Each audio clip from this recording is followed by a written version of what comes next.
Olá, tudo bem? Meu nome é Nivaldo Vani, eu sou cirurgião dentista, sou mestre em dor orofacial e disfunção temporomandibular, especialista também em ortodontia e ortopedia facial. E vou estar com vocês aqui nesse encontro, né, para falar um pouquinho sobre a disfunção temporomandibular, né, e também a relação que tem com a fibromialgia.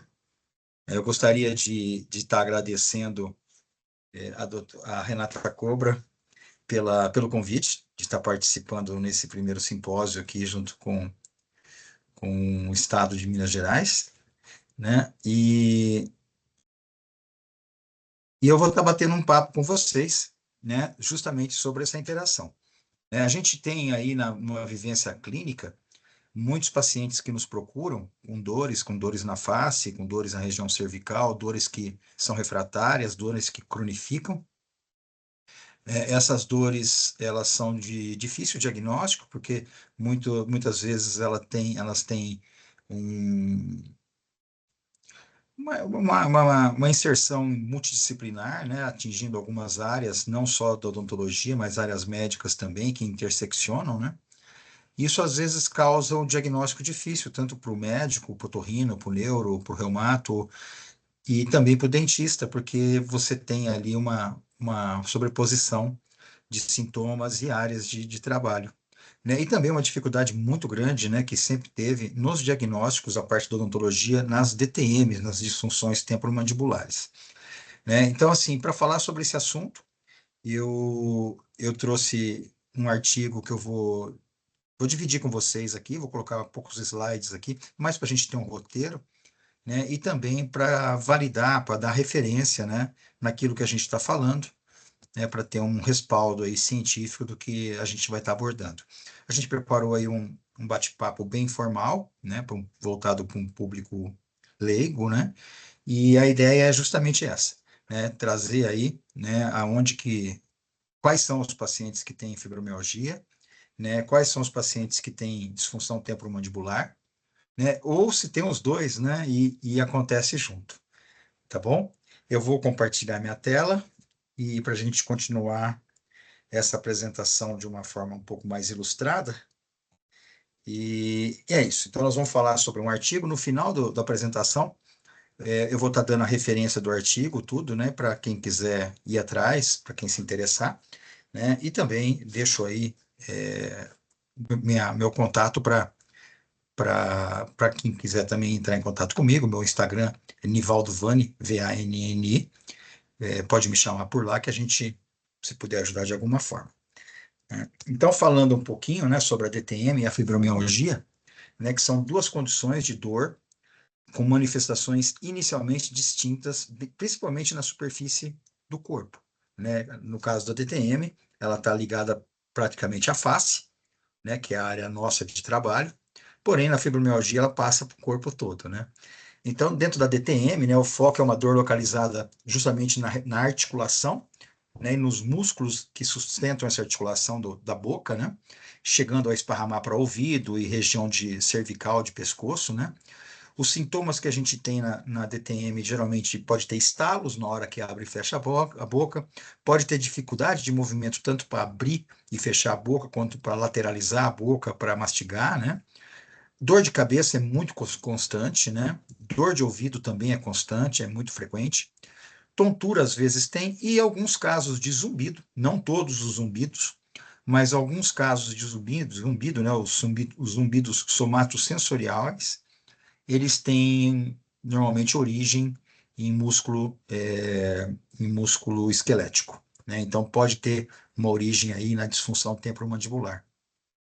As causas, elas podem estar ligadas à epigenética do paciente, à inflamação, né? Às vezes a um trauma, né? Às vezes um apertamento, uma apreensão, né? Um cognitivo, né? Então, muitas coisas, né? Principalmente hoje, nessa questão comportamental, liga muito a DTM, ao bruxismo, ao apertamento e essas dores. Na fibromialgia, né? É uma dor generalizada espalhada pelo corpo todo, né? Dentro dos sintomas, nós temos aí um cansaço crônico, tem ansiedade, que também é muito comum, ansiedade nos casos das DTMs, porque a ansiedade é uma, um gatilho do bruxismo de vigília, né? Assim como a tristeza e também o sono ruim são gatilhos do bruxismo de vigília, que faz com que o paciente sobrecarregue esses músculos cervicais e mastigatórios, né? Causando aí, né, uma dor que se cronifica. O diagnóstico da fibromialgia é clínico, né? Não tem nenhum exame que comprova, né? Que sinaliza para esse problema, né? O perfil, né, demográfico, né? Então, a fibromialgia, de 1 a 4% da população apresenta fibromialgia, né? E já nas DTMs, a gente tem ali em torno aí de 12% da população apresenta algum sinal de desconforto na temporomandibular, né? A fibromialgia é 11 vezes mais comum em mulheres do que em homens. As DTMs, elas têm aí uma frequência de 8 a 9 vezes mais presente nas mulheres do que no homem, que também é um comportamento parecido, né? E tanto a DTM quanto a fibromialgia, né, compartilham esse mesmo alvo aí demográfico, né, na qual a gente vai estar falando em seguida, né? Então, nós temos aí um dado muito interessante que esse artigo traz, né? E que a gente gostaria de estar falando aqui, né? Justamente isso, né? Dentro desse estudo que foi feito, que a referência vai estar no final, ele diz que 96% dos pacientes, né? Ou 9 pacientes em 10 que são fibromiálgicos apresentam disfunção temporomandibular, principalmente as musculares dolorosas, né? Isso é um número altamente impactante, né? Então, muitas vezes você tem um quadro da fibromialgia como uma doença principal, né? E você tem a disfunção temporomandibular como uma comorbidade secundária, provavelmente pela frequência de dor que leva a essa espasticidade muscular, né? Essa rigidez muscular, esse apertamento, e isso não acontece no corpo todo, e por ser no corpo todo, vai atingir também os músculos da mastigação e provavelmente vai trazer, né, essa disfunção temporomandibular secundária. E já no contrário, né, a gente já tem um número menor, né, onde a gente tem aí 6% dos pacientes que têm DTM apresentam fibromialgia, né? Então a gente percebe que a DTM não leva para um quadro de fibromialgia, né? Ela não, a fibromialgia provavelmente não é secundária à DTM, mas com certeza nesse caso a disfunção temporomandibular, né, e os sintomas das DTMs são secundárias nos quadros de fibromialgia, né, o que faz com que um papel muito importante, né, da presença de um paciente fibromiálgico, que vai ter o acompanhamento pelo seu médico, também, né, procurar, né, um dentista especializado em disfunção temporomandibular, para que ele possa estar agregando e somando aí no tratamento, fazendo, né, uma abordagem aí multidisciplinar da causa desse problema, né? Então aqui falando um pouquinho do estudo, né, que os métodos, né, que foi feita uma revisão de literatura, né, que foi feito exclusivo de pacientes diagnosticados com as duas condições, e o objetivo do estudo era descobrir a origem dos problemas, né, tanto da TTM como fibromialgia, e também as intersecções, né? Então, dentro das DTMs, né, das disfunções temporomandibulares, né, que são aquelas dores que pegam dor de cabeça constante, que às vezes vai no médico, às vezes vai no dentista, às vezes trata dente, às vezes põe placa, às vezes faz um monte de coisa e essa dor não tem uma remissão, né? Então, essa é uma condição, principalmente as disfunções temporomandibulares dolorosas, né, que envolve os músculos da mastigação, né, que estão associadas com essa contração muscular, né? Normalmente, esse músculo, eles se inflamam e cronificam, né, causando ali desequilíbrios, tanto na parte bioquímica, né, como também falta de nutrição nos músculos, né, levando a uma cronificação, né, num defeito na via de analgesia endógena do corpo, né, fazendo com que esse papel, essa condição se cronifique, né? E já no caso da fibromialgia, né, a gente tem uma amplificação dessa dor, né? Onde você também, com certeza, devido a essa perpetuação de dores, você também vai tendo erros, vai tendo problemas neuroquímicos, né?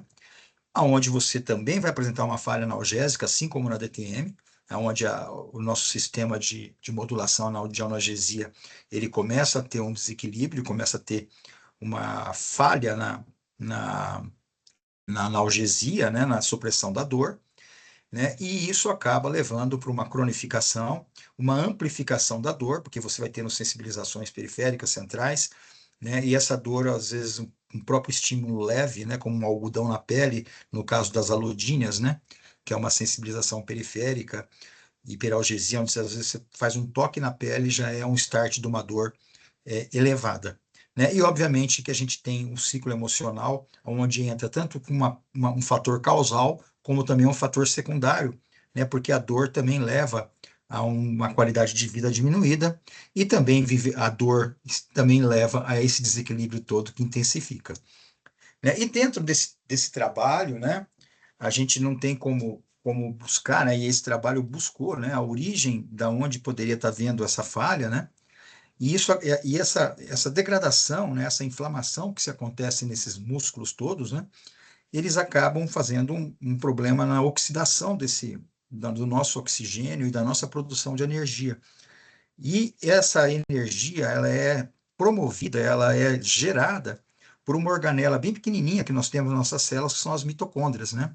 Essas mitocôndrias, elas estão ali dentro da célula, onde ela promove justamente essa usina de transformação que dá a nossa energia o nosso motorzinho para a gente funcionar nesse dia, no dia a dia, né? E quando a gente tem, né, essa crise já da fibromialgia, normalmente você tem ali um defeito nessa oxigenação mitocondrial, causando um acúmulo de oxigênio reativo, né, e automaticamente atrapalhando todo esse mecanismo. Né? Então, qual que seria esse elo, né? Esse desgaste, esse estresse oxidativo causado pela inflamação, né?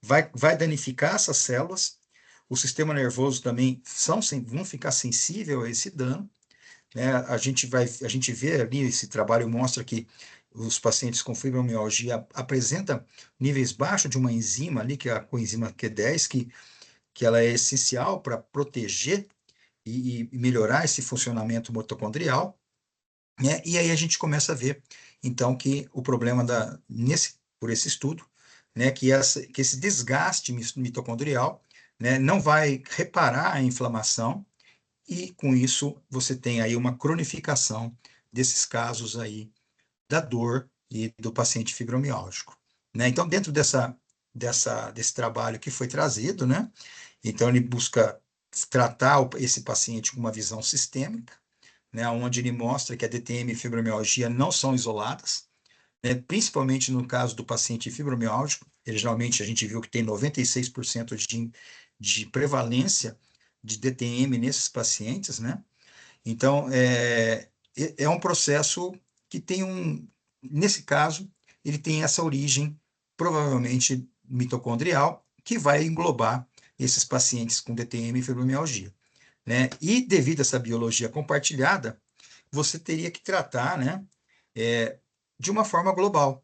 Então, você teria que estar abordando a questão médica, né, e também tratando a questão que acaba sendo odontológica na área da disfunção temporomandibular. Então, você teria que associar, talvez, para ter um resultado um pouco mais amplificado, né, porque muitas vezes você não vai ter, pela essa prevalência alta, né, uma remissão, se for tratado somente por um dentista ou se for tratado somente por um médico, né? Então, o caminho, né, que a gente vê que esse estudo traz, né, que a suplementação dessa enzima, que deve ser feito com acompanhamento médico, né, pode melhorar, né, essa proteção celular e melhorar também, né, esse mecanismo biológico, né, para poder combater a inflamação do corpo, né, melhorar o oxigênio reativo, melhorar a oxigenação do corpo, né, e promover, né, um oxigênio mais saudável, com oxigênio mais limpo, vamos dizer assim, né, a gente ter funções vitais, né, mais dinâmicas e mais fisiológicas, né, viver uma qualidade de saúde melhor. Né? Aqui está o dado do do trabalho que a gente mostrou, né? Um trabalho de 2016, um trabalho que tem 10 anos, mas um trabalho muito relevante, né? Porque ele associa essas duas áreas, né? E eu vou tirar minha tela, né? E quando a gente tem essa sobreposição, né, de dois problemas, né, que nem a gente mostrou aqui, né, você tem que ter, né, uma visão um pouco mais ampliada, justamente para poder tá vendo, né, o paciente de uma forma individual, claro, né, e também mais assertiva. É muito difícil, às vezes, para o médico que está recebendo esse paciente fazer um exame de DTM, fazer um exame de palpação nesse paciente, tirar as informações, porque ele não tem essa vivência, né? E assim também para o dentista, como ele não tem essa área de atuação sistêmica, né? Também de uma forma isolada, que recebe esse paciente, às vezes, no consultório com dor, e poder suprimir. Né? Então, é muito interessante que haja, né? Se você tem essa condição, né, que já passou, né, que não custe você procurar um profissional na sua região, um profissional preferencialmente especializado numa área, porque a disfunção temporomandibular é uma especialidade odontológica. Tem muitos clínicos gerais que fazem, né, o tratamento, alguns fazem de forma correta, né, mas normalmente você tem especialistas, né, e especialidade é sempre melhor estar com especialistas. Né? Eu vou trazer alguns fatos também que a gente tem aqui no dia a dia, né? Principalmente dessa questão da interação do odontológica junto com esses pacientes, né? A gente tem aí alguns pacientes com neuralgia trigêmeo, que é outra condição complicada, uma condição que ela é importante, por sorte a prevalência não é grande, né? É baixa, 1,5 para 100 mil habitantes, né? Mas a neuralgia do trigêmeo, ela é a pior dor, ela é a dor que mais uma dor 10, uma dor que as pessoas que têm esse quadro, elas têm uma vida muito ruim, né, comprometida. Teve um caso o ano passado que a pessoa pediu até uma eutanásia, né?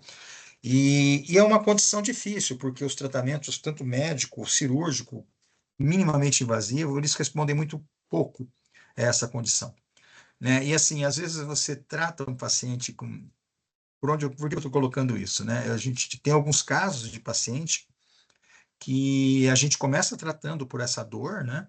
Por uma dor odontológica, por uma dor facial, né? E muitas vezes o paciente tem uma uma fibromialgia secundária ali que quase a gente não leva tanto importância, ou o paciente às vezes não relata e escapa na consulta, e aí você começa um tratamento, né? E o paciente relata que você fez as abordagens e melhorou aquela condição da disfunção temporomandibular e acabou até melhorando algumas outras condições que estavam ligadas à fibromialgia, obviamente que secundariamente e como uma ação secundária, né? Mas assim, é muito interessante ver, né, pacientes que relatam que você às vezes indica creme para passar em região de músculo da face para melhorar aquela questão sintomatológica, né? Cremes para melhorar essa questão de dor, inflamação e atividade de fibra muscular.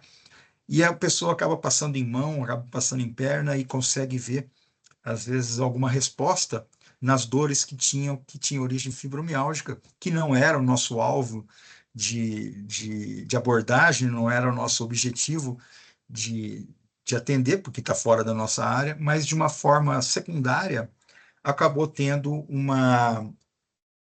um efeito positivo, né? E dessa forma trazer conforto para o paciente, né? Então, assim, dentro do que eu quis trazer para vocês aqui, né, que tanto essa questão de disfunção temporomandibular, das dores de cabeças que a gente tem aí constante, pacientes com sono ruim, que foi muito agravado depois da pandemia, e a gente aumentou muito a procura desse tipo de paciente em consultório odontológico, né, que esse paciente, né, que tem a DTM muscular dolorosa, que ela corresponde a 80% dessas disfunções temporomandibulares, que são 12 no seu contexto, sendo 7 articulares e 5 musculares, né, você tem essa dor miofascial, que ela é prevalente, ela atinge 12% da população, né, e ela corresponde a 80% das DTMs aí dessas 12.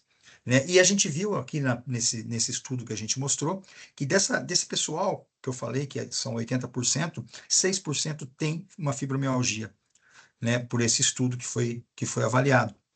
E a gente vê, né, por esse mesmo estudo, no caminho inverso, que os pacientes que têm a fibromialgia, quase todos, né, 96%, ou seja, 9 em cada 10, ou quase 10 em cada 10, apresentam a DTM muscular, né, provavelmente por causa de uma condição da dor crônica, porque você fica o tempo todo contraído, por causa dos mecanismos bioquímicos serem muito parecidos, né, por causa dos mecanismos de origem, como ansiedade, sono, serem parecidos, né, e apesar de terem essas origens, as manifestações são um pouquinho diferentes, né, e você precisará, né, para você tirar uma cronificação, principalmente dessas dores miofaciais que estão ali instaladas, provavelmente por um efeito secundário da fibromialgia, provavelmente você vai ter que ter um especialista odontológico, né, um especialista na disfunção temporomandibular e dor orofacial, para somar junto com o seu médico, né, as abordagens clínicas e terapêuticas necessárias, né, para que essas dores odontológicas, né, desses 96% que tem a DTM, né, possam desenvolver uma qualidade de vida melhor, né, possa ter uma remissão de sintomas, né, e possa ter uma evolução do quadro, né, uma vez que se você conserta um lado e não conserta o outro e tem essa interligação, obviamente que você vai estar enchendo um copo furado, vamos dizer assim, né? Então, o que a gente busca com isso, né, é ser mais assertivo, né, nas nossas proposições de tratamento, né, sabendo dessas variantes, né, dessas possibilidades, da gente conseguir ser mais assertivo, uma vez que a gente trata pacientes crônicos, grande parte dos pacientes, tanto de fibromialgia quanto das disfunções temporomandibulares, das DTMs, grande parte deles são refratários, né? Às vezes eles não respondem ao tratamento, às vezes eles respondem parcialmente, né? Que já é uma conquista, você ter 10 episódios e cair para 3, para 2, né? Mas assim, você não tem a remissão total muitas vezes, né? E muitas vezes está associado a outras funções de vida, de melhorar a qualidade de vida, de trabalhar respiração, de trabalhar comportamento, alimentação, e por aí vai, né? Então, o que eu quero trazer é justamente essa abordagem multidisciplinar, né, onde eu estou trazendo a visão odontológica especializada do contexto, né, para que seja colocado como um ponto relevante no dia a dia de quem vive com esse problema, de quem trata esse problema, né, para que exista uma associação de profissionais no tratamento, né, e, obviamente, melhorar a qualidade de vida e melhorar a sintomatologia de todos que estão aí, tá bom? Eu agradeço o convite, agradeço a possibilidade de estar divulgando um pouquinho mais do que a gente estuda, trabalha e vive com amor no dia a dia, né? Deixando o meu contato, Nivaldo Vanni, Vanni, do Instagram, se alguém quiser me chamar e conversar e dividir alguma coisa, eu estou à disposição para dúvidas e sugestões, o que precisar. Tá bom? Muito obrigado a todos, parabéns pelo evento importante, né? Porque as pessoas que sofrem de problemas crônicos e refratários, elas têm uma vida penitente, né? E não pode se medir esforço para tentar trazer, né, uma qualidade de vida para essas pessoas que assim vivem. Muito obrigado, agradeço a participação. Sucesso a todos.